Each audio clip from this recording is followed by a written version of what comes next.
Nou Inke, hoe gaat het met die? Ja, het gaat wel goed. Ja? Ja, En met de baby, met Fenna?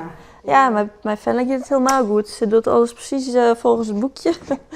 En ze groeit goed en ze is vrolijk. Ja. Ik ren altijd rond van Winschoten en het is gewoon een hele leuke wedstrijd. En ja, als ze zwanger is, dan is hij sowieso heel erg verdiept in wat is nou goed en wat mag ze nou wel net eten en wat kan ze nou wel net dwaan. Eigenlijk hier ik slaven gewoon 50 wel dwaan wilt en dat hier ik makkelijk wel ken. Maar mijn vriend die vertrouwde dat net en omdat we dus tijdens de running nog best wel wat opmerkingen kregen, dacht ik van ja, ik ging net het opzitje en ik dacht dus van nou, als ik met 30 door dan ja, vinden mensen er misschien wat minder van. Ja, achteraf denk ik van ja, waarom haak ik me daar zat er nog lijden litten. Maar uiteindelijk, ja, ik denk dat het wel goed uitpakt is. Want ik bedoel, ik wist van mezelf dat het geen kweek was. Ik bedoel, als ik denk dat het überhaupt net goed was, toen ik het net hien. Maar ik denk dat ik wel iets uitdroeg naar boeten dat het toch wel heel goed is om te sporten te blijven. Dus in dat opzicht ben ik wel blij dat ik het toch een eindje mij dan heb.